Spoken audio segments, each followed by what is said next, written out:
కీర్తనలు 42:4 జన సమూహముతో పండుగ చేయుచున్న సమూహముతో నేను వెళ్ళిన సంగతిని సంతోషము కలిగి స్తోత్రములను చెల్లించుచు నేను దేవుని మందిరమునకు వారిని నడిపించిన సంగతిని జ్ఞాపకము చేసుకొనగా నా ప్రాణము నాలో కరిగిపోవచ్చున్నది. నా ప్రాణములు అవన్నీ సంగతులను జ్ఞాపకము చేసుకోగా నా ప్రాణము నాలో కరిగిపోచున్నదంట. ఇక్కడ ఈయన మాట్లాడింది కరెక్టే, మంచిదే, అవును, ఆయన మందిరం గురించిన ఆశ ఆయనని భక్షిస్తుంది. కానీ ఇది ఇంకో రకంగా చూస్తే మనలాగా మనము ఆ స్థానంలో ఉంటే ఏమంటాం తెలుసా?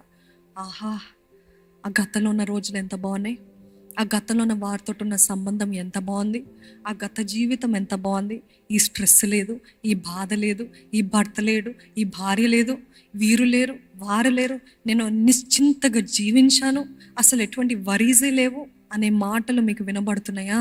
అది కూడా అపవాది దాడి అంట. Stop listening to your thoughts, unwanted thoughts. అనవసరమైన తలంపులు వస్తూ ఉంటాయి. అంటే ఏంటి? గత జీవితమే బాగుంది, భక్తి అని వెళ్తున్నావు, ఏంటి? శ్రమనే, బాధే, కన్నీరే, దుఃఖమే.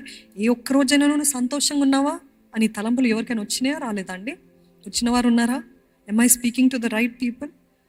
ఎస్. గత జీవితానికి వెళ్ళు అనే ప్రేరేపణలు. ఆ గత వ్యక్తితోటి సంబంధం ఉండింది కదా, ఆ వ్యక్తి దగ్గరికే వెళ్ళు.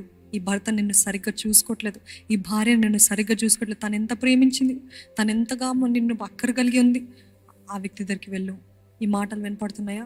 Go back to your past, go back to your past, go back to your past అనే మాటలు. Let go of the past. వెనుకున్న వాటిని మరిచి ముందున్న వాటి కోసము వేగిరపడండి అనే వాక్యంలో అంత స్పష్టంగా చెప్తుంటే the only thing that you have to remember of past ఏంటి తెలుసా? యాక్సెప్టబుల్ది. దేవుడు చేసిన కార్యాలు, దేవుడు చేసిన మేలు, దేవుడు ఏ స్థాయి నుండి తీసుకొచ్చాడు అది మర్చిపోద్దంట. కానీ గత జీవితం, గత సంబంధాలు, గత స్నేహాలు, గత అలవాట్లు, గత వ్యసనాలు ఇవి కాదండి మనకు కావాల్సింది. Stop believing, stop thinking about all this about your self, stop listening to your self. గతంలో ఇది ఉంటే బాగుండేది, గతంలో ఇది చేస్తే బాగుండేది, ఇది బాగుంటాయి. అందుకని ఇటువంటి సమయంలో ఏం చేయాలి తెలుసా అండి? మరలా వారితోటి కాంటాక్ట్లో రావటము, వారికి మెసేజ్ చేయడము, లేకపోతే ఆ స్నేహితులతో కలవడము, మరలా ఆ వ్యసనానికి వెళ్ళకముందు ఏం చేయాలంట? ఇది నేను అపవాది ద్వారా దాడి చేయబడుతున్నాను గుర్తెరిగి వాక్యంలోకి వేగిరంగా వెళ్ళాలంట, పరిగెత్తాలంట, వాక్యం దగ్గరికి, సన్నిధి దగ్గరికి, మందిరానికి వేగిరంగా రావాలంట.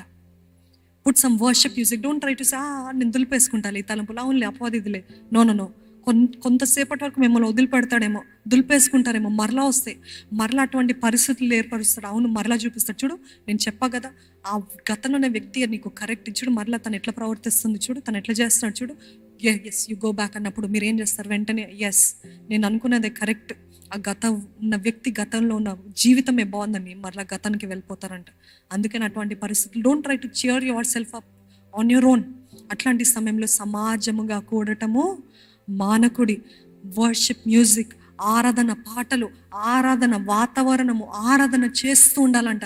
ఎందుకంటే మనం ఉన్నది యుద్ధములో. వాక్యంలోకి వెళ్ళాలంట. దేవా నన్ను క్షమించయ్యా, మళ్ళా గతపు ఆలోచనలు, గత జీవితపు ఆలోచనలు నాకు మరలా వస్తున్నాయని చెప్పి వాక్యాన్ని చదవాలంట, వాక్యంలో ఉన్న సత్యాన్ని గ్రహించాలంట. Stop listening to your self.